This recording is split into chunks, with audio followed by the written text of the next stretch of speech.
Hello, welcome or welcome back to Gwinspired Crochet. This is Ashley and it has been a little over 2 weeks.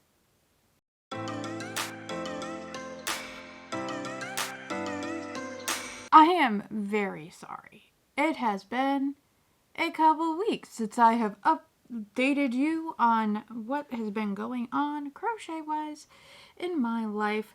So, here we are. Better late than never, correct? Right? So, you're just gonna dust me off here. It's been a little while. Do I even remember how to do this? I don't know. We're gonna find out. Anyway, so let's begin. I do not have any whips. Well, I have the usual. I have like the blanket. But I believe I shared the progress on that on my community page, so you can check that out. That's really the only major whip I believe that I have going on at the moment. And we do have some faux.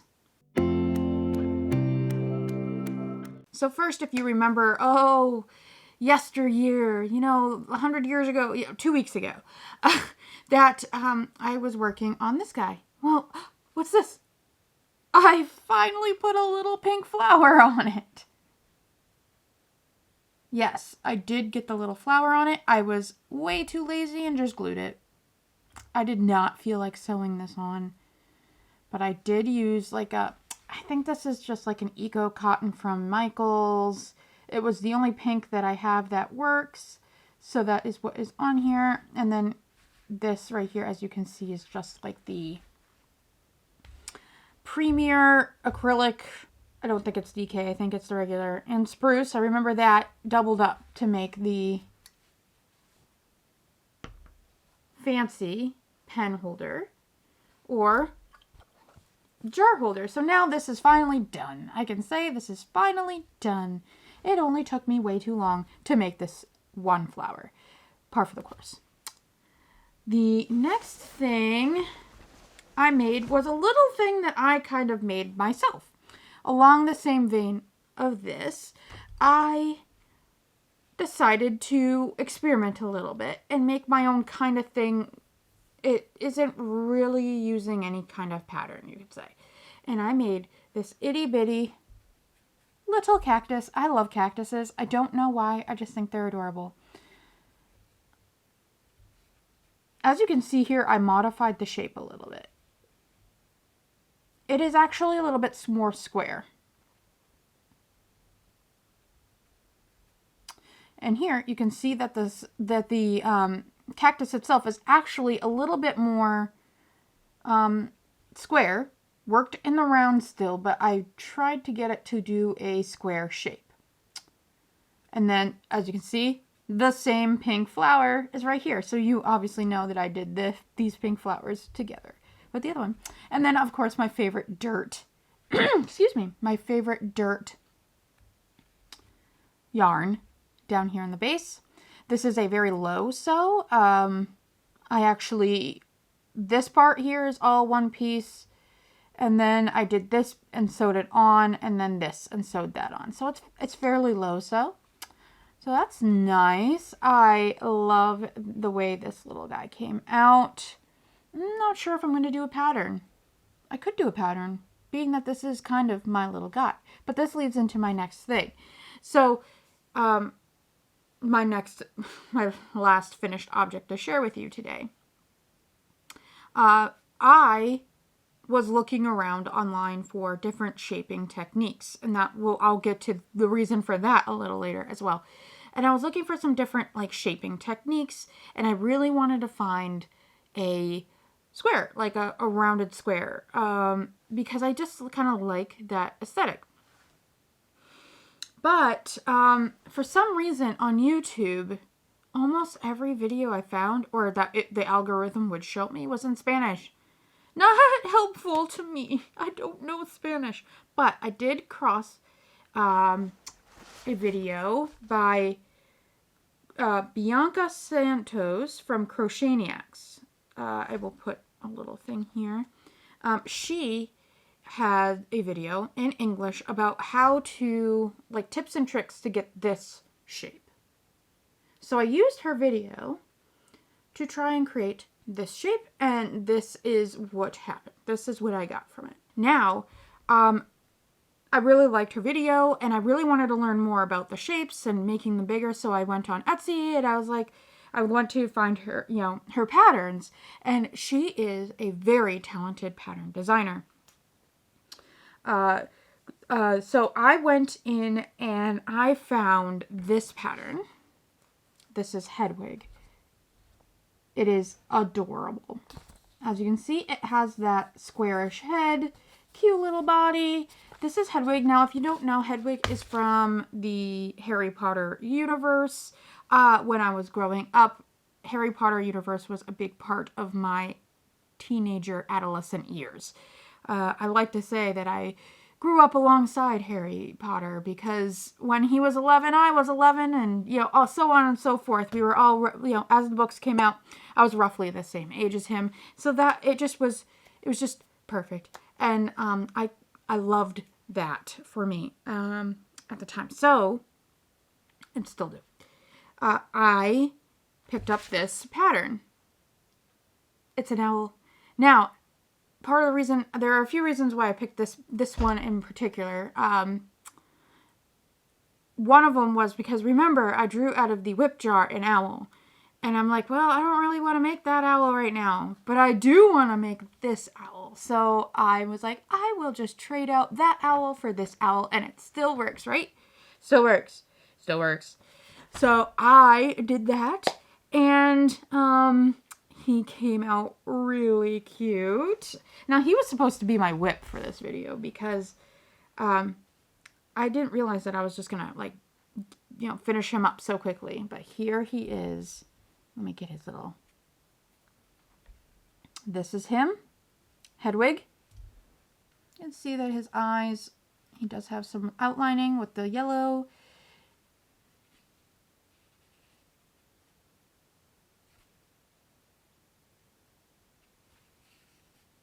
He is adorable. I absolutely love how he came out. I used a worsted weight yarn. I think this is Premier Basics up here in white. Pretty much that's what I used. I used a yellow I had hanging around. This is using the white Premier Basics along with the embroidery. It's like a corded embroidery DMC floss. And I combined the two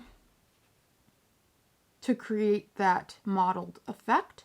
Now, I will say I should have gone up a size on my hook because this was a pain in the butt to do for some reason. You would think that the thread wouldn't have made it more difficult, but it did.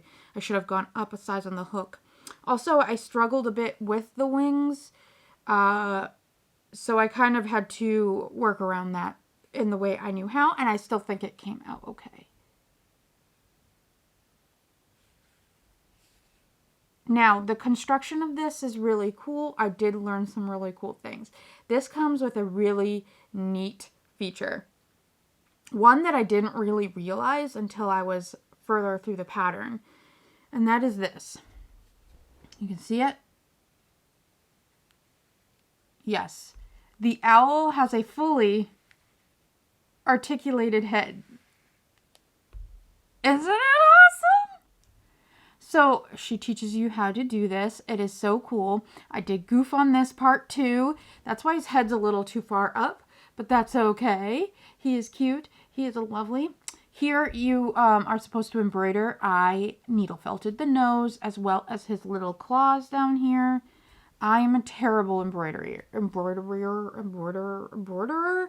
I'm terrible at it. So I just did needle felting since that is something I am much more comfortable with. So now I have a little Hedwig. He is so cute. He is after the fashion of like the pops that you see in the stores. I do have a few of them myself. But I love him. He's so cute. And now she actually has a lot of the different Harry Potter characters on her Etsy shop. So if you like that, she also has a lot of Disney characters. Check her out. Again, I will try to remember to put that her name here, and then her information will be down below. She's very talented designer, and I enjoyed making him. He actually worked up much faster than I thought he was going to. So, yes, Hedwig, my last whip for... No, he's not my whip. He is definitely a finished object. He's my last foe for the week. There he is. Little guy. Oh, and I didn't sew his wings on all the way. So I kind of just sewed them on a little bit so I could get a little bit of dimension on him a little bit. So it looks like he's kind of ready to go up in flight. I love it. I love him so much. So that is actually all for my foes this past week. So I'm sure you guys are probably wondering, where have I been? Well, I went on a vacation. So I had my video and I said I was going to do a video. And then what happened was I was editing the video and I have very poor time management. So I don't really know how long things take. So I was editing the video I said I was going to make for you, and then I realized it was taking much too long, and then I didn't get it out in time. Because then I went on vacation, and what I ended up doing is me and my husband we're nerds. We're nerdy. We went to a convention. It's like a pop culture convention. They had, anything from like anime, Harry Potter, cards, any kind of like pop culture thing you can think of. It was probably there. I just like being in the environment. It's one of the few places where I can feel like I can be myself and just be nerdy. And I'm not even like, I'm like buttoned up compared to some of these people that are there. So, but I just have a lot of fun in that environment. But at a convention, if you're not aware, there is something called they have like the vendor hall, which you can buy stuff. They also have an artist alley. And at this one, they had them combined. But the fun thing about artist alleys is that you can see all the different artwork, because there's a lot of artists, like traditional digital artists, but there are some who do crochet. And I did see quite a few actually crochet artists present, and I was looking at them and I just felt really inspired. I wanted to do that. I want to sell what I make, either at conventions, craft fairs. I love the idea of doing it at conventions because it's sort of my environment, my people. And I'm like, I really want to do that. And I was just kind of looking at everybody's work and just admiring it. And there are people who I felt like they're, probably fairly new at crochet, and they're there just owning it and selling it and doing well from what I could see. Part of the reason why I haven't sold much is because I am not confident in my skills. I don't feel like anybody would buy what I made. And I don't feel like I diversify myself, or I'm not as different from other crochet artists out there. Therefore, for example, if I wanted to do a craft fair, they would probably choose the person that was doing it longer, had a set up website or whatever to participate in the craft fair over somebody small like me who's just trying to get started. So those are the things that were kind of holding me back, but going there and seeing other people do it gives me confidence that maybe I could do it. I mean, I'm not trying to poo-poo, but I saw a lot of holes through stitches. I saw a lot of stuffing coming out of holes in pieces that people were buying at the craft fair. I mean, at the convention, at the artist alley. So what's that? That means that I could do it too. I mean, it means that people are out there buying these things, and that is important. So I was like, okay, what can I do to differentiate myself and make myself stand out? So that is why I was looking for different shaping techniques. I thought, well, everybody does round. I'm going to try and do square. And here we are. This is how we got here. And the thought is I could do patterns. I could make my own stuff. just to, come up with something that's a little bit different for my table, wherever and whenever I get to that point in doing it. Maybe not everything is going to be square, but I would take that into consideration when designing or including pieces that I want to make. Or I could adapt patterns that I do find and create a square head and therefore make it a little bit more my own. So that is how we come around full circle. Here we are. Squares. Oh, and I didn't show you this. I got this at the convention. It's a dragon hoard of yarn, and it says I need more yarn. It is amazing. I saw the shirt and I had to have it. Now this is a tea turtle shirt. There was a tea turtle booth at the convention. I did say it was a convention exclusive. I don't know if they will ever have it on their website. I have not looked, but you can always look at their website. They have so many cute tees. I ended up buying a few more, but this is one of them. I love it. I need more yarn. It was so perfect. It was nerdy and yarny, and I love it. Yes, yurdy. Yurdy. I'm yurdy. Yarn and nerdy put together. Does that work? I don't know. So I just wanted to tell you that that was where I was. Then I came home and I was pooped. A lot of sensory stuff there. But then I was like, okay, I have not posted anything on my channel for 2 weeks. I don't have the energy to do all of the channel things that I want to do. Like, I want to go beyond the wrap-ups, and I want to go, I want to try and do tutorials and other things, and the flip through that I started and have yet to finish, which I will. But I really do want to do more, but I had to, think about that. And I'm deciding that I'm going to not hold myself to such high standards, because that's something I do a lot, is I just hold myself to extremely high standards, and I'm just going to be chill about my channel.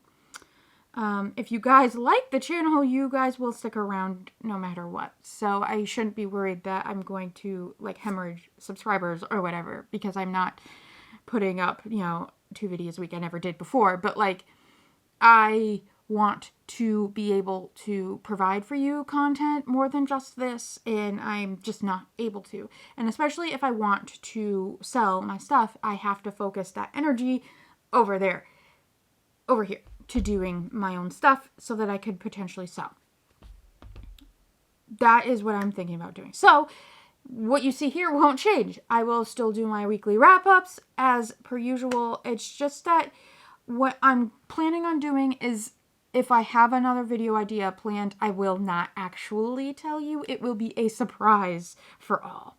I've learned that my squirrely brain, my extremely neurospicy brain, is weird in that if I say I'm going to do something,